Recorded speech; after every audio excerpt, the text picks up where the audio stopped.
ബാല്യത്തിലെന്നോ മനസ്സിൽ പതിഞ്ഞ ഈരടികളുടെ ആവർത്തനങ്ങൾക്കിടയിൽ ജീവിതം മുഴുവൻ ദൈവമഹത്വത്തെ പാടിപ്പുകഴ്ത്തുന്നതിലേക്കുള്ള അത്ഭുതകരമായ പരിണാമത്തെക്കുറിച്ചുള്ള പങ്കുവയ്ക്കലാണ് അനിൽ മലപ്പുറം എന്ന വചനപ്രഘോഷകനിലൂടെ നാം കേൾക്കുന്നത്. ഒരു യേശു അനുഭവത്തിലേക്ക് ഞാൻ വരുന്നത് തന്നെ എൻ്റെ വളരെ കുട്ടിപ്രായത്തിലാണ്. ഒരു അനുഭവം എനിക്ക് കിട്ടിയിട്ടല്ല, പക്ഷെ എന്തുകൊണ്ടോ എനിക്ക് യേശുവിനോടൊരു വലിയ ഇഷ്ടം തോന്നാൻ കാരണം രാവിലെ റേഡിയോയിലൂടെ നമ്മൾ കേൾക്കുന്ന ആത്മീയ പ്രഭാഷണമാണ്. അത് കുട്ടിക്കാലത്തെ കേട്ട് അത് ശീലമായി. ക്രിസ്തീയ ഭക്തിഗാനങ്ങളോട് എനിക്ക് ആ പ്രായത്തിൽ എനിക്ക് വലിയ ആകർഷണം ഉണ്ടായി. അങ്ങനെ എൻ്റെ ആ പ്രായത്തിൽ ഞാൻ കേട്ട എനിക്ക് മനസ്സിലേക്ക് എന്നെ സ്വാധീനിച്ച ഒരു പാട്ടിൻ്റെ 4 വരി ഇതാണ്: യേശുവേ രക്ഷക ജീവനാഥ, വേഗം വരേണമെൻ സ്നേഹനാഥ, കല്ലോലമാലകൾ പൊങ്ങിടുന്നു, ആകുല ചിന്തകൾ തിങ്ങിടുന്നു, യേശുവേ രക്ഷക ജീവനാഥ നാഥ. ഈ 4 വരി എന്തുകൊണ്ടോ എൻ്റെ ആ കൊച്ചു പ്രായം എന്ന് പറഞ്ഞാൽ നിക്കർ ഇട്ട് നടക്കുന്ന പ്രായത്തിൽ എൻ്റെ ഉള്ളിലേക്ക് അങ്ങ് കയറി. എൻ്റെ നീണ്ട 25 വർഷത്തെ ജീവിതത്തിൽ പിന്നീട് ഞാൻ എൻ്റെ ഈ പാട്ടുകൾ, ഈ വരി ഞാൻ പല സമയങ്ങളിലും ഞാൻ പാടുമായിരുന്നു. എൻ്റെ സ്കൂൾ ജീവിതം കഴിഞ്ഞു, ഞാൻ തൊഴിൽ മേഖലയിലേക്ക് ഇറങ്ങി തിരിച്ചു. അങ്ങനെ ഒരുപാട് തൊഴിൽ മേഖലയിലൂടെ സഞ്ചരിച്ചപ്പോഴൊക്കെ മനസ്സ് വളരെയധികം ശൂന്യമാകുമ്പോഴൊക്കെ ഞാൻ അറിയാതെ പാടുന്ന വരി ഇതായിരുന്നു: യേശുവേ രക്ഷക ജീവനാഥ. ഞാൻ ജനിച്ചു വളർന്ന അന്തരീക്ഷത്തിലെ പ്രാർത്ഥനാലയങ്ങളിൽ പോകുമ്പോഴും ഞാൻ അറിയാതെ യേശുവിനോട് തന്നെ പ്രാർത്ഥിച്ച് ഒരു ശീലം എനിക്ക് അന്നേ വളർന്നു. വർഷങ്ങൾ പിന്നിട്ടു. ഞാനൊരു ഹൗസ് പെയിൻ്ററായിട്ട് ജോലി ചെയ്യുന്ന കാലം 95-ൽ, ഒരുപക്ഷെ ഈ കഴിഞ്ഞ 2 വർഷം ഉണ്ടായതുപോലെയുള്ള വെള്ളപ്പൊക്കം 95-ൽ എൻ്റെ നാട്ടിലുണ്ടായി, ലോകം മുഴുവനുണ്ടായി. ഈ വെള്ളപ്പൊക്കം കാണാൻ വേണ്ടി ഞാൻ പോയത്, എൻ്റെ കൂടെ ജോലി ചെയ്യുന്ന സുഹൃത്തുക്കളൊക്കെ ഈ പുഴയുടെ തീരത്താണ് താമസം. അപ്പോൾ അവരുടെ വീട് വെള്ളത്തിൽ മുങ്ങിയെന്ന ഒരു ന്യൂസ് കേട്ടിട്ടാണ് ഞാനിത് കാണാൻ വേണ്ടി പോയത്. പോകുന്ന സമയത്ത് എനിക്ക് ഒരു പ്രശ്നവുമില്ല, വളരെ ശാന്തമായിട്ട് തന്നെയാണ് പോയത്. പക്ഷേ ഈ വെള്ളപ്പൊക്കവും അതിൻ്റേതായ ഭീകര അന്തരീക്ഷവും കണ്ട് സത്യം പറഞ്ഞാൽ ഒരു ആദി എൻ്റെ ഉള്ളിലേക്ക് അങ്ങ് കയറി. എൻ്റെ മനസ്സിൽ അന്ന് ഉള്ളിൽ അറിയാതെ ചോദിച്ചൊരു ചോദ്യം ഇതാണ്: ഈ മഴയെ നിർത്താൻ ആര് വിചാരിച്ചാലും സാധിക്കും? ഈ വെള്ളപ്പൊക്കത്തെ ഒന്ന് നിയന്ത്രിക്കാൻ ഇവിടെ മന്ത്രി വിചാരിച്ചാൽ നടക്കൂ? ഇവിടെ ഭൂമിയിൽ ആർക്കും അതിൻ്റെ മേലെ അധികാരമില്ല. അപ്പോൾ ഇത് ദൈവം വിചാരിച്ചാലേ ഇതിനൊരു പ്രശ്നം പരിഹരിക്കാൻ പറ്റൂ എന്നൊരു വലിയൊരു ചിന്ത എൻ്റെ ഉള്ളിലേക്ക് കയറി. അങ്ങനെ ഞാൻ ആ സ്ഥലത്ത് നിന്നുകൊണ്ട് വല്ലാതെ മനസ്സങ്ങ് പടഞ്ഞുപോയി. തിരിച്ച് ഞാൻ വീട്ടിലേക്ക് വരുമ്പോൾ എൻ്റെ ഉള്ളിലെ ചോദ്യം ഇതാണ്: മനുഷ്യനൊരു കഴിവില്ല, മനുഷ്യൻ വെറും വട്ടപൂജ്യമാണ്, അവനൊരു കഴിവില്ല എന്നുള്ള ഈ ചിന്ത എന്നെ വല്ലാതെ അങ്ങ് ഭരിക്കാൻ തുടങ്ങി. വീട്ടിലെത്തിയ സമയം മുതൽ പിന്നെ എൻ്റെ കൺട്രോൾ മൊത്തം പോയി. പിന്നെ എനിക്ക് ഭക്ഷണം വേണ്ട, എനിക്ക് ഉറക്കമില്ല. എൻ്റെ പെറ്റ അമ്മ എന്നെ ആശ്വസിപ്പിക്കാൻ വേണ്ടി ശ്രമിച്ചു, പക്ഷെ അതൊന്നും എനിക്ക് ആശ്വാസമായില്ല. ഓരോ ദിവസം കൂടുന്നതിനനുസരിച്ച് എൻ്റെ ശരീരം വലിയ തടിയുള്ള മനുഷ്യനായിരുന്നു. തടിയൊക്കെ ചുരുങ്ങാൻ തുടങ്ങി. കണ്ണാടിയിലേക്ക് നോക്കുമ്പോൾ എനിക്ക് എന്നോട് തന്നെ സാധാരണ തോന്നും. അത്രയും ഞാൻ മെലിഞ്ഞ് കൊണ്ടിരിക്കുന്നൊരവസ്ഥ. മനഃശാന്തി കിട്ടാൻ വേണ്ടി സിനിമാ ഭ്രാന്തനായ ഞാൻ സിനിമയ്ക്ക് പോയി. പക്ഷേ ഇൻ്റർവെല്ലിന് ഞാൻ ഇറങ്ങിപ്പോരേണ്ടി വന്നു. കാരണം അത്രമാത്രം അവിടെ എനിക്ക് ഇരിക്കപ്പെടുത്തിയില്ല. ചുരുക്കി പറഞ്ഞാൽ എൻ്റെ വഴികളെല്ലാം അടഞ്ഞു. ഈ ഭൂമിയിൽ സന്തോഷിക്കാനോ പ്രത്യാശിക്കാനോ എൻ്റെ മുമ്പിൽ ഒരു വഴിയില്ലാത്തൊരവസ്ഥ വരിക. വെള്ളപ്പൊക്കം വന്നപ്പോഴേ മഴയൊക്കെ പെയ്ത് വെള്ളം കൂടിയപ്പോൾ ആ സമയത്ത് കാണാൻ വേണ്ടിയിട്ട് കൂട്ടുകാരെയൊക്കെ കൂട്ടിയിട്ട് അവൻ പോയി കണ്ടു വന്നതിൻ്റെ ശേഷം പിന്നെ അവന് ഭയങ്കര ടെൻഷനായി. പിന്നെ ഞങ്ങളോടൊക്കെ അങ്ങനെ ആരോടും മുണ്ടും പറയൊന്നുമില്ല. ഭയങ്കര ടെൻഷനായതുകൊണ്ട് ആരോടും ഒന്നും പറയാത്ത രീതിയിൽ ഞങ്ങളെ കൂടെയൊക്കെ കിടക്കുകയുള്ളൂ, നീക്കുകയുള്ളൂ, അങ്ങനെയൊക്കെ ഒരു സ്വഭാവം. പിന്നെ അതിന്നൊക്കെ അങ്ങനെ ഞങ്ങൾ എന്ത് ചോദിച്ചാലും പറയൊന്നുമില്ല എന്താണെന്നൊന്നും. ഞാൻ ഡോക്ടർമാരെ മാറി മാറി കണ്ടു. 5 ഡോക്ടർമാരെ ഞാൻ കണ്ടു. ഇവർ 5 പേരും പരിശോധിച്ച് പറഞ്ഞു നിങ്ങൾക്ക് ഒരു പ്രശ്നമില്ല എന്നുള്ളത്. പക്ഷെ എൻ്റെ പ്രശ്നം എനിക്ക് ഭൂമുഖത്തൊരു മനുഷ്യനോട് പറഞ്ഞാൽ മനസ്സിലാവില്ല. കാരണം ഞാൻ നാളെ ഞാൻ ഉണ്ടോ എന്നതാണ് ഇന്ന് എൻ്റെ പ്രശ്നം. ആ രീതിയിലായിപ്പോയി എൻ്റെ ഹൃദയത്തിൻ്റെ അവസ്ഥ. അപ്പോൾ എൻ്റെ നാളെ ഞാൻ ഉണ്ടോ എന്നുള്ള ഈ ആദി എൻ്റെ ഉള്ളിൽ കീഴ്പ്പെടുത്തിയതോടുകൂടി എൻ്റെ എല്ലാ സമനിലയും തെറ്റി. അവസാനം എനിക്ക് ഭക്തി വർദ്ധിച്ചു. ഇനി ദൈവത്തിന് മാത്രമേ എന്നെ രക്ഷിക്കാൻ പറ്റൂ. ഈ ഒരു കേന്ദ്ര ബിന്ദുവിലേക്ക് എൻ്റെ മനസ്സ് വരിക. അങ്ങനെ ഞാൻ പോകുന്നതായ ആരാധനാലയങ്ങളിലൂടെ തന്നെ ഞാൻ സഞ്ചരിച്ചു. ഒരുപാട് വഴികളിലൂടെ ഞാൻ സഞ്ചരിച്ചു. ദൈവത്തെ തേടിയാണ് ഞാൻ പോകുന്നത്. പക്ഷെ എൻ്റെ ഉള്ളിൽ എനിക്ക് ലഭിക്കേണ്ടതായ ഒരു ആശ്വാസവും എനിക്ക് ലഭിക്കുന്നില്ല. അവസാനം ഞാൻ വീണ്ടും തകർന്ന് തരിപ്പണമായി. ഈ സമയത്താണ് ഒരു സന്യാസിയെ ഞാൻ പരിചയപ്പെടുക. ഇദ്ദേഹത്തിനോട് ഞാൻ എൻ്റെ എല്ലാ അവസ്ഥകളും പറയും. അദ്ദേഹം എന്നെ ഒരു കാര്യം പറഞ്ഞു പഠിപ്പിച്ചു. മനസ്സാണ് ദൈവം. മനസ്സ് കടിഞ്ഞാണില്ലാത്ത കുതിരയെപ്പോലെ അതങ്ങനെ ഓടിക്കൊണ്ടിരിക്കും. അതിനെ നമ്മൾ കൺട്രോൾ ചെയ്യണം. അതിനെ ധ്യാനം ശീലിക്കണം. ഇറച്ചി, മീൻ, മുട്ട ഇതെല്ലാം വർജിക്കണം. ഇത്രയും പറഞ്ഞോടുകൂടി എനിക്ക് മനസ്സിൽ പ്രത്യാശ വരാൻ തുടങ്ങി. കാരണം എനിക്ക് രക്ഷ എൻ്റെ മുമ്പിലുണ്ടല്ലോ എന്നുള്ള സമാധാനം. ഞാൻ 6 മാസക്കാലം ഇതെല്ലാം അങ്ങോട്ട് ഉപേക്ഷിച്ചു. എന്നിട്ട് അടച്ചുപൂട്ടിയ മുറിയിൽ തനിച്ചിരുന്ന് ധ്യാനിക്കുകയാണ്. ഇതാണ് അദ്ദേഹം പറഞ്ഞ രീതി. പക്ഷേ ഞാൻ എന്തൊക്കെ ചെയ്താലും സമാധാനം എൻ്റെ അടുത്തേക്ക് വരുന്നില്ല. വീണ്ടും ഞാൻ എൻ്റെ യാത്ര മുന്നോട്ട് പോയി. ഈ സമയത്താണ് സത്യത്തിൽ ദൈവത്തിൻ്റെ വചനം ജെറമ്യ പ്രവാചകൻ്റെ പുസ്തകം 29:11 നിന്നെക്കുറിച്ചുള്ള പദ്ധതി എൻ്റെ മനസ്സിലുണ്ട്, നിൻ്റെ നാശത്തിനല്ല നിൻ്റെ ക്ഷേമത്തിനുള്ള പദ്ധതിയാണ്. നിനക്ക് ഐശ്വര്യവും ഭാവിയും പ്രത്യാശയും നൽകുന്ന പദ്ധതി. അപ്പോൾ നിങ്ങൾ എന്നെ വിളിച്ച് അപേക്ഷിക്കും, എൻ്റെ അടുക്കൽ വരും, ഞാൻ നിങ്ങളുടെ പ്രാർത്ഥന കേൾക്കും, ഞാൻ നിങ്ങളെ ഐശ്വര്യം പുനഃസ്ഥാപിക്കും. നിങ്ങൾ എന്നെ അന്വേഷിക്കുമ്പോൾ എന്നെ കണ്ടെത്തും, എന്നെ കണ്ടെത്താൻ ഞാൻ ഇടയാക്കുമെന്ന് കർത്താവ് അരുളി ചെയ്യും. സത്യത്തിൽ ഈ വചനം എൻ്റെ ജീവിതത്തിൽ അന്വർത്ഥമാകുന്ന സമയമായിരുന്നു ആ സമയം. കാരണം ഞാൻ ദൈവത്തെ തേടി തേടി തേടി തേടി എൻ്റെ വഴി മുട്ടിയപ്പോൾ സത്യദൈവം യേശു ക്രിസ്തു എൻ്റെ ജീവിതത്തിലേക്ക് ഇങ്ങോട്ട് വരുന്ന ഒരു നിമിഷമായിരുന്നു ആ നിമിഷം. അതായത് എൻ്റെ കുടുംബത്തിൽ നിന്നാണ് ആദ്യമായിട്ട് 2 പേര് ഡിവൈനിലേക്ക് പോകുന്നത്. എൻ്റെ അമ്മായി, എൻ്റെ അച്ഛമ്മ. ഇവർ കുടുംബത്തിലെ കുറേ പ്രയാസങ്ങൾ കാരണം ഇവർ ഡിവൈൻ ധ്യാന കേന്ദ്രത്തിലേക്ക് പോയി. ധ്യാനം കഴിഞ്ഞ് തിരിച്ചു വന്നപ്പോൾ വലിയ മാറ്റം ഇവരിൽ ഞാൻ കണ്ടു. ഇവർ കൊണ്ടുവന്ന വചനോത്സവ മാസിക രോഗശാന്തി കിട്ടിയ അത്ഭുതങ്ങളൊക്കെ ഞാൻ മറിച്ച് നോക്കി. പക്ഷെ രോഗശാന്തി എനിക്ക് അംഗീകരിക്കാൻ പറ്റിയില്ല. പക്ഷെ ബാക്കിയൊക്കെ ഓക്കെ, യേശു ഓക്കെ, പക്ഷെ രോഗശാന്തി എനിക്ക് അംഗീകരിക്കാൻ പറ്റിയില്ല. ഞാൻ വചനോത്സവം പതുക്കെ മാറ്റിവെച്ചു. എന്നാൽ ഈ വചനോത്സവം എൻ്റെ തൊട്ട അയൽപ്പക്കത്തുള്ള വേലായുധൻ ചേട്ടൻ, അദ്ദേഹം തെങ്ങ് കയറ്റ തൊഴിലാളിയായിരുന്നു. അദ്ദേഹം തെങ്ങുന്ന് വീണ് കാലൊടിഞ്ഞ് കാലിൻ്റെ തുട ഭാഗം ഒടിഞ്ഞ് വലിയൊരു ഓപ്പറേഷൻ കഴിഞ്ഞ് ഇയാൾ വീട്ടിൽ കിടക്കുകയാണ്. 8 മാസം കഴിഞ്ഞാൽ എഴുന്നേറ്റ് നടക്കാൻ പറ്റും എന്ന് വിധി എഴുതിയ ഈ വ്യക്തി 8 മാസം കഴിഞ്ഞ് മെഡിക്കൽ ചെക്കപ്പിന് ചെന്നപ്പോൾ എല്ല് ജോയിൻ്റ് ആയിട്ടില്ല, അത് എക്സ്റേയിൽ വേറിട്ട് കിടക്കുന്നതാണ് കണ്ടത്. ഡോക്ടർ പറഞ്ഞു വീണ്ടും ഓപ്പറേഷൻ വേണമെന്ന് പറഞ്ഞു. നേരെ അദ്ദേഹം വീട്ടിലേക്ക് തിരിച്ചു പോരുക ചെയ്തു. ഇനിയൊരു ഓപ്പറേഷൻ ചെയ്യാനുള്ള സാമ്പത്തിക ഭദ്രത ഇല്ലാത്തതുകൊണ്ട് മനസ്സ് തകർന്ന് തിരിച്ച് വീട്ടിലേക്ക് അദ്ദേഹം മലർന്ന് കിടക്കുകയാണ്. ഈ വ്യക്തിയുടെ കയ്യിൽ ആരോ ഈ വചനോത്സവം കൊണ്ടുപോയി കൊടുത്തു. ഈ വചനോത്സവം കൊടുത്ത് ഇദ്ദേഹം ഇത് വായിച്ച് ഇദ്ദേഹത്തിൻ്റെ ഉള്ളിലൊരു വലിയൊരു ബോധ്യം ഉണ്ടായി. ഈ ഡിവൈനിലൊന്ന് പോയാൽ മനസ്സമാധാനം കിട്ടിയാലായല്ലോ.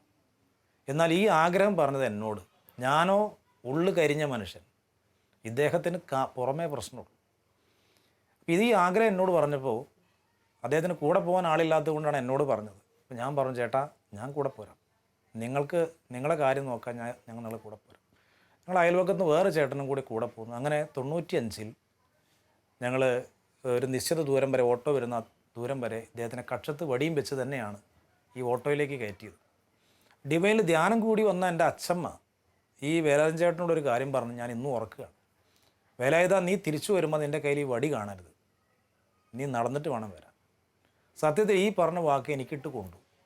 ഞാനാണല്ലോ ഈ മനുഷ്യനെ കൊണ്ടുവന്നത്. അങ്ങനെ 95 ഒരു ഫെബ്രുവരി മാസം മലപ്പുറം KSRTC ബസ്സിൽ അദ്ദേഹത്തിന് എടുത്ത് കയറ്റി ഡിവൈൻ ധ്യാനത്തിലെത്തി. ധ്യാനത്തിൽ പ്രവേശിക്കാൻ വേണ്ടി ചെന്ന ഞാൻ ഇദ്ദേഹത്തിനെ ശുശ്രൂഷിക്കാനാണ് ശ്രമിച്ചത്. നേരത്തിന് ഭക്ഷണം കൊണ്ടുപോയി കൊടുക്കുക, ടോയ്ലറ്റിൽ കൊണ്ടുപോകും, ഇത്രയും പണിക്ക് പോയ ആളാണ് ഞാൻ. സത്യത്തിൽ ഞാൻ ധ്യാനിക്കാൻ പോയ ആളല്ല. പക്ഷേ അവിടുത്തെ പ്രേക്ഷിതർ എന്നോട് പറഞ്ഞു, ചേട്ടാ നിങ്ങൾ ഓഡിറ്റോറിയത്തിൽ പോയിരിക്കും, ഇദ്ദേഹത്തിൻ്റെ കാര്യം ഞങ്ങൾ നോക്കിക്കോളാം. അങ്ങനെ ഞാൻ മനസ്സോടെ ഞാൻ ഓഡിറ്റോറിയത്തിൽ പോയിരിക്കുന്നു. അവിടെ പറയുന്ന വചനങ്ങളോ പാട്ടുകളോ ഒന്നും സത്യം പറഞ്ഞാൽ എൻ്റെ ഉള്ളിലേക്ക് പ്രവേശിക്കുന്നില്ല. കാരണം എൻ്റെ മനസ്സ് മുഴുവൻ ഈ ചേട്ടൻ്റെ അടുത്താണ്. യേശു സ്വാസ്ത്ര കർത്താവ്, ഞാൻ ഒരു കാൽ തെങ്ങുമെന്ന് വീണ് കാൽ മുറിഞ്ഞ് കിടക്കുന്നൊരു വ്യക്തിയായിരുന്നു. അതുകൊണ്ട് എന്നെ കൊണ്ടുപോകാനൊന്നും ആരും ഉണ്ടായിരുന്നില്ല. പിന്നെ അതിൻ്റെ അനിലിൻ്റെ അമ്മായി വന്നിട്ട് ഒരു പുസ്തകം വചനോത്സവം കൊണ്ടുതന്നു. അത് വായിച്ചു കൊണ്ടിരിക്കുമ്പോൾ എനിക്ക് തോന്നി, എനിക്ക് ഇങ്ങനൊരു ചാലക്കുടി പോകാൻ കൊള്ളാമെന്നുണ്ട് എന്നാണ്, കൊണ്ടുപോകാനല്ല. അപ്പോൾ അതിലാണ് പിന്നെ അനിൽ വന്ന് ചോദിച്ച് പറഞ്ഞു, അത് ഞാൻ കൊണ്ടുപോയിക്കോളാം എന്നാണ്. അപ്പോൾ ഞാൻ മൂപ്പരുടെ കൂടെ ഞാൻ ഇവിടുന്ന് പോയി, വടിയും കുത്തിയിട്ടാണ് ഇവിടുന്ന് പോയത്. മനസ്സോടെ ഞാൻ ഡിവൈൻ ധ്യാനത്തിൻ്റെ ഉള്ളിലേക്ക് എത്തി. രോഗികളുടെ സെക്ഷനിൽ നമ്മുടെ വേലായുധൻ ചേട്ടൻ. ഇവിടെ പറയുന്ന ഒരു വചനങ്ങളും സത്യത്തിൽ എൻ്റെ ഉള്ളിലേക്കൊന്നും പ്രവേശിക്കുന്നില്ല. എൻ്റെ മനസ്സ് മുഴുവൻ നമ്മുടെ വേലായുധൻ ചേട്ടൻ്റെ അടുത്താണ്. ദിവസങ്ങൾ ഒന്നൊന്നായിട്ട് കഴിഞ്ഞു. ഞായർ, തിങ്കൾ, ചൊവ്വ, ബുധൻ, വ്യാഴം വരെ എത്തി. എൻ്റെ മനസ്സിൽ വളരെയധികം ആദി കയറി. എന്ന് വെച്ചാൽ ഇനി ആകെ 2 ദിവസമുള്ളൂ. ഈ വചനോത്സവത്തിൽ പറഞ്ഞ ഒരു അത്ഭുതങ്ങളും ഒരടയാളങ്ങളും അവിടെ കാണുന്നില്ല. എന്നാൽ ഇവിടെ രോഗശാന്തി നടക്കും, ഇവിടെ തളർവാദ രോഗി എഴുന്നേറ്റ് നടക്കും എന്നൊക്കെ ധ്യാനഗുരുക്കന്മാർ വാതുവരാതെ പറയുന്നു. ഞാനിത് നോക്കിയിട്ട് എൻ്റെ മുമ്പിൽ ഇത് കാണുന്നില്ല. അന്ന് 6 ഭാഷകളിൽ 7000 പേര് ധ്യാനിക്കുന്ന സമയം ഡിവൈനിൽ. ഞാനാണ് ഇരിക്കുന്നത് ഡിവൈൻ്റെ അപ്സ്റ്റെയറിലാണ്. അത്രയും ഉയരത്തിലാണ് ഞാൻ ഇരിക്കുന്നത്, അത്രയും ജനമുണ്ട്. ഈ സമയത്ത് രോഗശാന്തി കിട്ടിയ വ്യക്തികൾ ബുധനാഴ്ച മുതൽ ഡിവൈനിൽ വരിയായിട്ട് വന്ന് സ്റ്റേജിൽ കയറി സാക്ഷ്യം പറഞ്ഞു പോവുക. ഞാൻ ഇന്ന സ്ഥലത്ത് നിന്ന് വന്ന ആളാണ്, എൻ്റെ കൈ തളർന്നതായിരുന്നു, ഇപ്പം എൻ്റെ കൈക്ക് ബലം കിട്ടി എന്നൊക്കെ പറഞ്ഞ് സാക്ഷ്യത്തോടു കൂടി പോവുക. പക്ഷെ ഇതൊന്നും കണ്ടിട്ട് എൻ്റെ ഹൃദയത്തിലേക്ക് ഇതങ്ങ് വിശ്വാസമായിട്ട് കയറുന്നില്ല. കാരണം ഞാൻ കൊണ്ടുവന്ന വ്യക്തി ഇപ്പോഴും ആ കിടപ്പം ഒരു മാറ്റവും. ഞാൻ 10 മണിക്ക് ചെല്ലും, ഞാൻ ഉച്ചയ്ക്ക് ചെല്ലും. എൻ്റെ ചോദ്യം ആകെ ഒറ്റൊന്നേ ഉള്ളൂ, വല്ലതേട്ട വല്ല മാറ്റമുണ്ടോ? അദ്ദേഹം മറന്നു കിടന്ന് പറയും, കർത്താവ് എന്നെ കാണുന്നില്ലാവും. ഈ ഒരു ചോദ്യം ചോദിക്കുന്നോട്. എന്നാൽ ഡിവൈനിലേക്ക് പോകുന്നതിന് മുമ്പ് ഞാൻ ഈ നടക്കുന്ന അത്ഭുതത്തെ പറ്റി ഒന്ന് ആകാംക്ഷയോട് കൂടി ഞാൻ അന്വേഷിച്ചപ്പോൾ എൻ്റെ ഒരു സുഹൃത്തിനോട് ഞാൻ ചോദിച്ചു. അദ്ദേഹം ഡിവൈനിൽ പല മിനിസ്ട്രികളിലും ശുശ്രൂഷ ചെയ്ത ആളാണ്. ഞാൻ ചോദിച്ചു, സുഹൃത്തെ, ഞാനിങ്ങനെ ആളെ കൊണ്ടുപോകുന്നുണ്ട് ഡിവൈനിലേക്ക്, ധാരാളം അത്ഭുതങ്ങളും രോഗശാന്തികളും തളർവാദ രോഗി എഴുന്നേറ്റ് നടന്നതൊക്കെ ഞാൻ കേട്ടിട്ടും വായിച്ചിട്ടുമുണ്ട്. ഞാൻ കൊണ്ടുപോകുന്ന ആൾ രക്ഷപ്പെടുമോ? അപ്പോൾ ഇദ്ദേഹം കുറച്ച് നേരം ഇങ്ങനെ ആലോചിച്ചിട്ട് പറഞ്ഞൊരു വാക്ക്, തളർവാദ രോഗികളൊക്കെ സുഖപ്പെടുന്നത് ഞാനും കണ്ടിട്ടുണ്ട്, പക്ഷെ ഇത് കാലൊടിഞ്ഞൊരു കേസല്ലേ. സത്യം പറഞ്ഞാൽ ഈ വാക്ക് എൻ്റെ ഉള്ളിലുള്ള വിശ്വാസം പോലും ഒന്നങ്ങ് താണു. ആ അവസ്ഥയിലാണ് ഈ കേൾവി എൻ്റെ തലയിലുണ്ട് ഡിവൈനിലിരിക്കുമ്പോൾ. കാരണം ഈ കാലൊടിഞ്ഞ മനുഷ്യൻ എങ്ങനെ എഴുന്നേൽക്കാനാണ്? തളർവാദ രോഗി ഓക്കെ, ചിലപ്പോൾ ഒരു പിൻബലം കിട്ടിയ ചിലപ്പോൾ എഴുന്നേറ്റ് ഓടിയെന്നും വരും. വ്യാഴാഴ്ച ദിവസം എത്തി. അപ്പോൾ എന്നെ സംബന്ധിച്ച് ഞാൻ സത്യം പറഞ്ഞാൽ 25 വയസ്സാണ് എനിക്ക് അന്നുണ്ട്. അതുവരെ നീതിമാനാണ്, ജീവിതത്തിൽ ഒരു തെറ്റും ചെയ്തിട്ടില്ല, ഞാൻ ഒരു പാപവും ചെയ്തിട്ടില്ല, ഒരു ദുശീലത്തിലും പെട്ടിട്ടില്ല എന്നുള്ള ആ ഒരു അഹം എൻ്റെ ഉള്ളിൽ കുട്ടിക്കാലം പോലെ ഉണ്ട്. ഞാൻ മറ്റുള്ളവരെ പോലെ അല്ല. എന്നാൽ ഈ വ്യാഴാഴ്ച ദിവസം ബഹുമാനപ്പെട്ട പനക്കലച്ചൻ സ്റ്റേജിൽ നിന്നൊരു വാക്ക് പറയാം, തലക്കകത്ത് ഭാരം നെഞ്ചിനകത്ത് കനം ഉള്ള വ്യക്തികൾ ഇവിടെ ഇരിപ്പുണ്ട്, അവർ ഹൃദയം തുറന്ന് കർത്താവിനെ സ്തുതിക്കട്ടെ എന്നൊരൊറ്റ വാക്ക് പറഞ്ഞോടുകൂടി എൻ്റെ അപ്പോഴത്തെ അവസ്ഥ അതായിരുന്നു.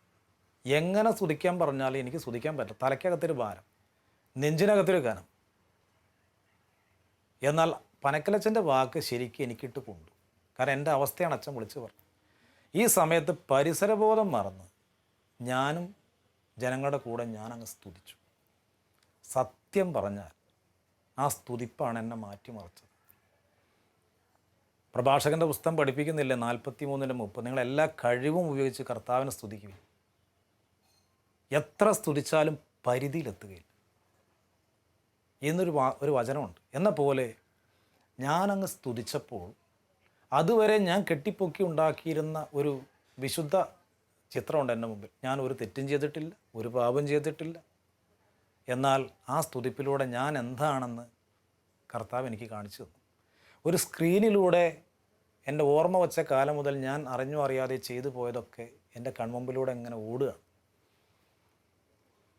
ഒരു കാര്യം എനിക്ക് ഉറപ്പായി, ഞാൻ മാത്രം അറിയാവുന്ന എൻ്റെ എല്ലാ വീക്ക്നെസ്സുകളും കർത്താവ് കണ്ടിട്ടുണ്ട്. പിന്നെ എനിക്ക് ഇരിക്കപ്പുറതില്ല. പിന്നെ ഞാൻ എത്ര മണിക്കൂർ കരഞ്ഞു എന്ന് എനിക്ക് അറിഞ്ഞുകൂടാ. ഈ ചുടു കണ്ണുനീര് പെയ്ത് ഒഴുകുമ്പോൾ ഞാൻ അറിയാതെ എൻ്റെ നാവിൽ ഞാൻ പറഞ്ഞുകൊണ്ടിരുന്നൊരു വാക്ക് ഞാൻ ഇന്നും ഓർക്കുന്നു. കർത്താവെ, ഇവിടെ ഇരിക്കുന്ന 7000 പേരിൽ ഏറ്റവും വലിയ പാപിയാണ് ഞാൻ.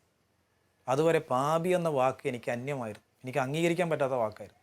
പക്ഷെ ആ ആത്മാവിൻ്റെ ഇടപെടൽ, പരിശുദ്ധാത്മാവ് വന്നോടുകൂടി ഞാൻ എന്താണെന്ന് ഞാൻ കണ്ടെത്തി. ഏതാണ്ട് മണിക്കൂറുകളോളം കരഞ്ഞ് എൻ്റെ ഹൃദയഭാരം മുഴുവൻ പോയി, എൻ്റെ പ്രശ്നങ്ങൾ മുഴുവൻ പോയി. 5 ഡോക്ടർമാരെ മാറി മാറി കണ്ട എൻ്റെ പ്രശ്നം എന്നെ വിട്ടുപോയി. എനിക്ക് ഭൂമുഖത്ത് പിന്നെ എനിക്ക് പ്രശ്നമില്ല, നാളെക്കുറിച്ച് ആദിയില്ല, മരണഭീതിയില്ല. ഇത് മൊത്തം എന്നെ വിട്ടുപോയി. പിന്നെ ഞാൻ സ്വർഗത്തിലാണ് ഇരിക്കുന്നത്. ഒരു അപ്പൂപ്പന്താടി പോലെ ഞാനിങ്ങനെ ഹൃദയം കൊണ്ട് പാറിപ്പറക്കാൻ തുടങ്ങി. അടുത്ത നിമിഷം രോഗികളെ വാർഡിൽ നിന്നൊരു ഭയങ്കര സ്തുതിപ്പ് കേൾക്കുക. ഈ ഓഡിറ്റോറിയത്തിൽ ഇരിക്കുന്നവരൊക്കെ എന്നെ പോലുള്ള ആൾക്കാരും, കാരണം ആദ്യമായിട്ട് വന്നവരും ഇതിനെപ്പറ്റി ഒന്നും അറിയാത്തവരൊക്കെ തന്നെ. ഈ ഓഡിറ്റോറിയത്തിൽ ഒരു പ്രശ്നമല്ല, രോഗികളെ വാർഡിലാണ് സ്തുതിപ്പ് കേട്ടപ്പോൾ ഈ ഓഡിറ്റോറിയത്തിൽ നിന്ന് എല്ലാവരും ഇങ്ങനെ തല പൊക്കി അങ്ങോട്ട് നോക്കാൻ തുടങ്ങി. ചിലർ നടന്നു പോയി നോക്കാൻ തുടങ്ങി. ഇതെല്ലാം കണ്ടപ്പോൾ ഞാൻ കൂടിയിരിക്കുന്ന ചേട്ടനോട് വെറുതെ കമൻറ്റ് ഇങ്ങനെ പറയാം, ചിലപ്പോൾ വല്ല തളർവാദ രോഗിയും സുഖപ്പെട്ട് കാണും എന്ന് പറഞ്ഞ് ഞാനായിരിക്കും അവിടെ തന്നെ ഇരുന്നു. കാരണം ഞാൻ ഈ രോഗശാന്തിയിൽ അപ്പോഴും എനിക്ക് വിശ്വാസം ഇല്ലാത്തതുകൊണ്ട്. എന്നാൽ ജനങ്ങളുടെ ആകാംക്ഷ എത്തിനോട്ടും കണ്ടപ്പോൾ ഞാനും പതുക്കെ കോണിയൊന്ന് ഇറങ്ങി പോയി നോക്കുക, എന്താണ് അവിടെ നടക്കുന്നത് അറിയാൻ വേണ്ടി. സത്യം പറഞ്ഞാൽ ഞാൻ ഇത്രയും റിസ്ക് എടുത്ത് കൊണ്ടുപോയ, കക്ഷത്ത് 2 വടിയും വെച്ച് ബസ്സിൽ കയറ്റി താങ്ങി പിടിച്ച് വീണ്ടും ഇറക്കി, അങ്ങനെ റിസ്ക് എടുത്ത് കൊണ്ടുപോയ ഈ വേലായുധൻ ചേട്ടൻ കക്ഷത്ത് വെച്ചിരുന്ന ഈ 2 വടി ഇങ്ങനെ മുകളിൽ ഉയർത്തിപ്പിടിച്ച് വരാന്തയിലൂടെ നല്ല നടത്തമാണ്. ഇത് കണ്ട ജനമാണ് ആ രോഗി വാർഡിൽ കടന്നുകൊണ്ട് സ്തുതിക്കുന്നത്. അദ്ദേഹത്തിന് അതുവരെ ശുശ്രൂഷിച്ചിരുന്ന വ്യക്തികളാണ് ഈ സ്തുതിക്കുന്നത്. ഇദ്ദേഹം എന്താ പറയുക, പോകുന്ന രംഗം എൻ്റെ കണ്ണിൽ ഇപ്പോഴും ഉണ്ട്. 24 വർഷം മുമ്പത്തെ സംഭവം ഞാനീ പറയും. ഞാൻ അവിടെ പരിസരബോധം മറന്നിട്ട് ഈ രംഗം കണ്ടൊരു വിളി ഞാൻ വിളിച്ചു. ആ വിളി ഇതായിരുന്നു, എൻ്റെ കർത്താവേ, എൻ്റെ ദൈവമേ, എനിക്ക് മതിയായി. എനിക്കിനി ഭൂമുഖത്ത് ഇനി വേറെ ഇതിൻ്റെ അപ്പുറത്തേക്ക് എനിക്ക് അറിയാനൊന്നുമില്ല. ഒന്ന്, ഈ അത്ഭുതത്തെ അംഗീകരിക്കുന്നതിന് മുമ്പ് ഞാൻ എന്നെ അംഗീകരിച്ചു, എനിക്ക് എന്നെ കണ്ടെത്താൻ പറ്റി, അതുവഴി ക്രിസ്തുവിനെ കണ്ടെത്താൻ പറ്റി. 2, കർത്താവിന് അസാധ്യമായിട്ടൊന്നുമില്ല എന്നുള്ള തിരിച്ചറിവ്, അതും ഞാൻ കൊണ്ടുപോയ കാലൊടിഞ്ഞ ഈ വേലായുധൻ ചേട്ടനിലൂടെ എൻ്റെ ഹൃദയത്തിലേക്ക് ആ തിരിച്ചറിവും കിട്ടി. രക്ഷകൻ ആരെന്ന് ചോദിച്ചാൽ അതിൻ്റെ ഉത്തരം മുഴുവൻ എൻ്റെ ഹൃദയത്തിലേക്ക് വന്നു. പിന്നെ എനിക്ക് അദ്ദേഹത്തിനെ കാണണമെന്നോ സംസാരിക്കണമെന്നോ ഒരു ആഗ്രഹവുമില്ല. കാരണം എൻ്റെ മനസ്സ് മുഴുവൻ അപ്പോഴേക്കും ഇവിടെ നാട്ടിലെത്തിക്കഴിഞ്ഞത്. ഇവിടെ വന്നിട്ട് വേണം ഒരു 10 വീടെങ്കിലും ആദ്യം കയറി പറയണം, എന്തിനാ വെറുതെ കുടിച്ചും വലിച്ചിങ്ങനെ ചെയ്യും, പോയി ധ്യാനം കൂടി രക്ഷപ്പെടും. ഇതായിരുന്നു എൻ്റെ ഹൃദയത്തിൽ അന്ന് കുറിച്ചിട്ട ആദ്യത്തെ സുവിശേഷ പ്രഘോഷം. അത് ഹൃദയം കൊണ്ട് ഞാൻ അവിടെ പ്ലാൻ ചെയ്ത വചനമാണ്. അപ്പോൾ ഞാൻ അവിടെ ചെന്ന് ഇരുന്ന് കിടന്നതിന് ശേഷം പിന്നെ എന്നെക്കൊണ്ട് ചെയ്യാൻ പറ്റുന്നത് ഞാൻ ഓരോരുത്തർക്ക് ചെയ്തു കൊടുത്തു. ഈ വാദം കുഴഞ്ഞ് കിടക്കണ ആൾക്കാരെ കൊണ്ടായിരുന്നു. അവർക്ക് ബട്ടൺസ് ഇട്ട് കൊടുക്കാനും മുണ്ടെടുത്ത് കൊടുക്കാനും ഇതിനൊക്കെ എന്നെ കൊണ്ട് കഴിയും, ഇരുന്ന് കണ്ട് ചെയ്യാൻ പറ്റിയായിരുന്നു. അങ്ങനെ ഇരിക്കുന്ന കഴിയുമ്പോഴത്തെ പിന്നെ എല്ലാവരും രോഗശാന്തിൻ്റെ അടുത്ത് എല്ലാവർക്കും രോഗശാന്തി ആയിക്കൊണ്ടിരിക്കും. അപ്പോൾ എനിക്ക് ഒന്നുമില്ല. അപ്പോൾ ഞാൻ പറഞ്ഞു, ദൈവത്തിന് എന്നെ കണ്ടിട്ടുണ്ടാവില്ല, അതുകൊണ്ട് എനിക്ക് ആണ് രോഗശാന്തി അല്ലാതിരിക്കണം. കാരണം അതിന് ശേഷം വ്യാഴാഴ്ച ദിവസങ്ങളിൽ രോഗശാന്തിയായി. അപ്പോൾ സിസ്റ്റർ വന്നിട്ട് പറഞ്ഞു, എല്ലാവരും നടക്കാൻ കഴിയില്ല ചേച്ചി, ഇല്ല ഇന്ന് നടക്കാൻ കഴിയും, ആ വടി തരാൻ പറഞ്ഞു. അപ്പോൾ വടി ഞാൻ സിസ്റ്റർ കൊടുത്തു. ആ വടി വന്ന ശേഷം ഞാൻ നടന്നതിന് ശേഷം പറഞ്ഞു, എന്തെങ്കിലും വടി ഇല്ലാതെ നടന്നുകൂടെ വെച്ചു അതിൽ പോയി. അപ്പോൾ എനിക്ക് പിന്നെ കുഴപ്പമൊന്നുമില്ല.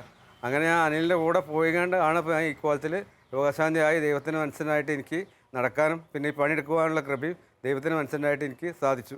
അപ്പോൾ അതുകൊണ്ട് അനിലിനോട് ഞാൻ നന്ദി പറയുന്നു ആ കാര്യത്തിൽ. അയാൾ കൊണ്ടുപോകാൻ ഒരാളുണ്ടായി, അയാളുടെ എല്ലാ അസുഖങ്ങളും മാറി ചെയ്തു. എനിക്ക് ഇന്നിപ്പോൾ സുഖമായിട്ട് ഞാൻ ജീവിക്കണം. തിരിച്ച് നാട്ടിലേക്ക് എത്തുന്ന സമയത്ത് ഞാൻ ഇത് സസ്പെൻസായിട്ട് അങ്ങ് മൂടി വെച്ചു. അന്ന് മൊബൈലില്ലാത്ത കാലമാണ്. ഇദ്ദേഹം എഴുന്നേറ്റ് നടന്ന കാര്യം ഞാൻ ഈ നാട്ടിലേക്ക് ആരും വിളിച്ച് പറഞ്ഞില്ല. ഇവിടെ എത്തുമ്പോൾ ഇദ്ദേഹം നടന്നു വരുന്നത് കണ്ട് ഇവരൊക്കെ ഞെട്ടണം. കാരണം ഇത് വീണ്ടും ഓപ്പറേഷൻ ചെയ്യണം എന്ന് പറഞ്ഞ കാലമാണ്. ഡോക്ടർമാർ വിധി എഴുതിയ കാലം. ആ വ്യക്തിയാണ് ഈ നടന്നു വരുന്നത്. അതുകൊണ്ട് ഞാൻ ആരും വിളിച്ച് പറഞ്ഞില്ല. ഇവിടെ മലപ്പുറത്ത് ഞങ്ങളെത്തി. എൻ്റെ വീടിൻ്റെ കോർണർ വരെ ഓട്ടോറിക്ഷ വന്നു. പിന്നെ നടന്നു പോകേണ്ട വഴികളാണ് ഞങ്ങൾ. എന്നാൽ ഈ കോർണറിൽ എത്തിയപ്പോഴുണ്ട് ഇദ്ദേഹത്തിൻ്റെ ഭാര്യയും മക്കളും എൻ്റെ കുടുംബവും എൻ്റെ അയൽവക്കത്തുള്ള ചേട്ടൻ്റെ കുടുംബം, ഇങ്ങനെ ഒത്തിരി പേര് അവിടെ കൂടിയിട്ടുണ്ട്. ഇദ്ദേഹം അവിടെ വ്യാഴാഴ്ച ഉച്ച സമയത്ത് എഴുന്നേറ്റ് നടന്ന അതേ ദിവസം രാത്രിയിൽ ഇവിടെ 3 സഹോദരിമാർ, എൻ്റെ അമ്മായി, ഇദ്ദേഹത്തിൻ്റെ ഭാര്യ, അതുപോലെ വേറെ കൂടെ പോകുന്ന ചേട്ടൻ്റെ ഭാര്യ, 3 പേര് സ്വപ്നത്തിൽ കാണുക വേലായുധൻ ചേട്ടൻ വടി ഉപേക്ഷിച്ച് നടന്നു എന്നുള്ള കാര്യം. അപ്പോൾ ഇവർ നേരിട്ട് കാണാൻ വേണ്ടിയിട്ടാണ് ഇവിടെ റോഡിൽ വന്ന് നിൽക്കുന്നത്. ഞാനാണെങ്കിൽ ഇത് മൂടി വെച്ച് വരിക. അങ്ങനെ വന്നു. ഓട്ടോറിക്ഷയിൽ നിന്ന് ഇദ്ദേഹം ഇറങ്ങി വളരെ കൂളായി ഇവരുടെ നടുവിലൂടെ നടന്ന് പോവുക. ഇവരെ കണ്ടവരെ അന്ന് ആനന്ദക്കണ്ണീർ ഒഴുക്കുന്നത് ഞാൻ ഇന്നും ഓർക്കുന്നു. അത് കഴിഞ്ഞ് ഇദ്ദേഹത്തിൻ്റെ കൈവശമുണ്ടായിരുന്ന വടി തൊട്ട് പുറകെ പിടിച്ച് ഞാനും അദ്ദേഹത്തിൻ്റെ കൂടെ വരിക. എൻ്റെ അച്ഛമ്മ പറഞ്ഞൊരു വാക്ക് ഓർക്കുകയാണ്, വേലായുധ, നീ തിരിച്ചു വരുമ്പോൾ നിൻ്റെ കയ്യിൽ ഈ വടി കാണരുത്, നീ നടന്നിട്ട് വേണം വരാൻ. സത്യം പറഞ്ഞാൽ ഇദ്ദേഹം നടന്നാണ് വന്നത്. ദൈവത്തിൻ്റെ കൃപയാൽ ഞാൻ ശുശ്രൂഷ മേഖലയിലേക്ക് പതുക്കെ കയറാൻ തുടങ്ങി. എൻ്റെ ആദ്യത്തെ ശുശ്രൂഷ വചനോത്സവം കിടപ്പ് രോഗികൾക്ക് എത്തിക്കുക, അവരെ സാധ്യമെങ്കിൽ കൊണ്ടുപോവുക, മദ്യപാനികളുടെ ഡിവൈനിൽ കൊണ്ടുപോകുക, അങ്ങനെയുള്ള ഒരു പ്രേക്ഷിത പ്രവർത്തനത്തിലൂടെ ഞാൻ കടന്നുപോയി. ആ സമയത്താണ് മരിയാഭവൻ എന്ന് പറഞ്ഞ ധ്യാന സെൻറ്റർ ആരംഭിക്കുന്നത്. അതിനോടുകൂടെ ആ കാലയളവ് തന്നെ എനിക്ക് സഹകരിക്കാൻ പറ്റി. ദൈവം ദാനമായി നൽകിയ ഒരു കൃപയായിരുന്നു. സിനിമ പാട്ടിൻ്റെ തലയായിരുന്നു എൻ്റെ തല. പാടാനുള്ള കഴിവുകൊണ്ടല്ല, ആസ്വാദന കഴിവ് ഭയങ്കരമായിരുന്നു. ഒരു പാട്ട് കേൾക്കുമ്പോൾ അത് ആരെഴുതി ആര് സംഗീതം നൽകി എന്നതാണ് എൻ്റെ ഏറ്റവും വലിയ അറിവ്. പക്ഷേ സുവിശേഷ മേഖലയിലേക്ക് വന്നപ്പോൾ എൻ്റെ ഉള്ളിൽ വചനമൊന്നും നിൽക്കുന്നില്ല. എന്നാൽ ഈ വക അറിവൊക്കെ എൻ്റെ തലയിലുണ്ട് താൻ. അങ്ങനെ ഒരു ധ്യാനവേളയിൽ ഞാൻ ഹൃദയത്തിൽ തീരുമാനമെടുക്കുകയാണ്, കർത്താവ്, എനിക്ക് ഈ ലോകത്തിൻ്റെ പാട്ട് വേണ്ട, അത് ഞാൻ ഹൃദയത്തിൽ നിന്ന് മാറ്റുക, പകരം എനിക്ക് അങ്ങയുടെ വചനം തന്നാൽ മതി. അങ്ങനെ ആ ഒരു തീരുമാനത്തിൽ മറ്റൊരു ധ്യാനത്തിൽ പങ്കെടുത്തുകൊണ്ടിരിക്കുമ്പോൾ എൻ്റെ ഉള്ളിൽ വന്ന വരികൾ ഞാനിങ്ങനെ എഴുതുകയാണ്. അത് പരിശുദ്ധ അമ്മയെക്കുറിച്ചൊരു പാട്ടായിരുന്നു. ട്യൂണും അതിൽ തന്നെ ഉണ്ടായിരുന്നു. സംഗീതത്തിൻ്റെ ഒരു ബാലപാഠവും എനിക്ക് അറിഞ്ഞുകൂടാ. വിദ്യാഭ്യാസപരമായിട്ട് എനിക്ക് ഒന്നുമില്ല, 10ാം ക്ലാസ് മാത്രമേ ഉള്ളൂ. എന്നാൽ ഇങ്ങനെ ഒരു കൃപ കർത്താവ്, സിനിമാ പാട്ടിനെ ഉപേക്ഷിച്ചപ്പോൾ കർത്താവിൻ്റെ പാട്ട് എഴുതാനുള്ള കൃപ കർത്താവ് നൽകി. അങ്ങനെ എൻ്റെ മുമ്പിൽ നടന്ന വേലായുധൻ ചേട്ടൻ്റെ അത്ഭുതങ്ങളും എൻ്റെ ഉള്ളിൽ ദൈവവചനം കേട്ടപ്പോൾ എന്നിൽ വന്ന മാറ്റങ്ങളെല്ലാം ഉൾക്കൊണ്ട് എഴുതിയൊരു പാട്ട്. നിരവധി CD-കളിൽ എൻ്റെ പാട്ട് വന്നെങ്കിലും SP ബാലസുബ്രഹ്മണ്യം എന്ന അനുഗ്രഹീത ഗായകൻ പാടിയ ഒരു പാട്ട്, എൻ്റെ ഈ അത്ഭുതങ്ങളും അടയാളങ്ങളും എൻ്റെ ജീവിതത്തിൽ ഞാൻ കണ്ടതിൻ്റെ വെളിച്ചത്തിൽ എഴുതിയ പാട്ടാണ് ഇത്. അത്ഭുതമുണ്ടല്ലോ, അടയാളമുണ്ടല്ലോ, യേശുവിൻ്റെ നാമത്തിൽ എല്ലാ കാലവും. ആത്മാവുണ്ടല്ലോ, ജീവനുണ്ടല്ലോ, ആത്മാവുണ്ടല്ലോ, ജീവനുണ്ടല്ലോ, യേശുവിൻ്റെ വചനത്തിൽ എല്ലാ കാലവും. ബന്ധനമഴിയുന്നു, കെട്ടുകളഴിയുന്നു, അന്ധകാര ശക്തികൾ അകലുന്നു, രോഗം മാറുന്നു, ദുഃഖം മാറുന്നു, ആത്മാവിൻ തീമഴ പെയ്യുന്നു. അത്ഭുതമുണ്ടല്ലോ, അടയാളമുണ്ടല്ലോ, യേശുവിൻ്റെ നാമത്തിൽ എല്ലാ കാലവും. അനിലേട്ടൻ പാട്ടുകൾ എഴുതി ആ പാട്ട് അതിൻ്റെ പൂർത്തീകരണത്തിലേക്ക് വരുന്നതിന് മുമ്പ്, പ്രത്യേകിച്ച് ഓരോ ഓഡിയോ CD റിലീസാകുന്നതിന് മുമ്പ് അനിലേട്ടൻ എൻ്റെ അടുത്ത് വന്ന് അതൊന്ന് പാടി കേൾപ്പിക്കാറുണ്ട്. ചിലപ്പോൾ അത് മൊബൈലിലൊന്ന് റെക്കോർഡ് ചെയ്തത് ഒന്ന് എനിക്ക് കേൾപ്പിച്ച് തരാറുണ്ട്. ശരിക്കും ആ പാട്ടിനെ വിലയിരുത്താനുള്ളൊരു യോഗ്യത ഉണ്ടായിട്ടോ അതിന് ഉള്ള കഴിവുണ്ടായിട്ടോ ഒന്നുമല്ല. എങ്കിലും അനിലേട്ടൻ വരും. അനിലേട്ടൻ വന്നിട്ട് ആ പാട്ടൊന്ന് കേൾപ്പിക്കും. ഇങ്ങനെയൊരു പാട്ടുണ്ട്, ഇതാണ് അതിൻ്റെ ട്യൂൺ, ഇങ്ങനെയാണ് അതിൻ്റെ സംഗീതം വന്നിരിക്കുന്നത്. അപ്പോൾ ഇതെല്ലാം കേൾക്കുമ്പോൾ വളരെ സന്തോഷമാണ്. ദൈവം അദ്ദേഹത്തെ എത്രമാത്രം ഉയർത്തിയിരിക്കുന്നു എന്നറിയുന്നതിലൂടെ, പാട്ടുകളിലൂടെ അനേകം ജനങ്ങൾ അദ്ദേഹത്തെ അറിയുന്നുണ്ട്. തുടർന്ന് നിരവധി പാട്ടുകൾ എഴുതാനുള്ള കൃപയുണ്ടായി. ഏതാണ്ടൊരു 250ഓളം പാട്ടുകൾ എഴുതി സംഗീതം നൽകി. അത് അറിയപ്പെടുന്ന നമ്മളെ മ്യൂസിക് ഡയറക്ടർമാരുടെ അടുത്തെത്തുമ്പോൾ അവരുടെ സംഗീതത്തിലാണ് പിന്നെ അത് അറിയപ്പെടുന്നത്. എന്നാൽ കർത്താവ് എനിക്ക് നൽകിയ സംഗീതത്തിൽ ചെയ്ത ഒരു പാട്ടാണ്, ഒരു 18-19 വർഷം മുമ്പ് എഴുതി സംഗീതം നൽകിയ പാട്ടാണ്. നിൻ തിരുരക്തത്താൽ കഴുകണമേ ഈശോ, നിൻ തിരുഹിതമെന്നിൽ നിറവേറ്റണമേ ഈശോ, പാവനാത്മാവാൽ നിറയ്ക്കണമേ ഈശോ, പാപഭാരങ്ങൾ അകറ്റണമേ ഈശോ, നിൻ തിരുരക്തത്താൽ കഴുകണമേ ഈശോ, നിൻ തിരുഹിതമെന്നിൽ നിറവേറ്റണമേ ഈശോ. ഹൃദയം നുറുങ്ങിക്കൊണ്ട് ഞാൻ ഇങ്ങനെ മാതാവിനോട് പറയാം, എൻ്റെ അമ്മേ, എൻ്റെ കൊച്ചിനെ എനിക്ക് ഇങ്ങനെ കാണാനുള്ള കെൽപ്പില്ല എന്നൊരു വാക്ക് ഞാൻ പറഞ്ഞത് എനിക്ക് നല്ല ഓർമ്മയുണ്ട്. ജപമാല താഴെ വയ്ക്കാതെ കരുണ കൊണ്ട് ചൊല്ലിയും ജപമാല ചൊല്ലിയും ഞങ്ങൾ പ്രാർത്ഥിച്ചു. മരിയ ഭവനിൽ നടക്കുന്ന എല്ലാ പ്രധാന ശുശ്രൂഷകൾക്കും നേതൃത്വം നൽകിക്കൊണ്ടിരിക്കുന്ന വ്യക്തി. രക്തക്കണ്ണീരൊഴുക്കി പ്രാർത്ഥിക്കുന്നൊരമ്മയെ നിന്ദിക്കരുതേ നീയൊരു നാളും.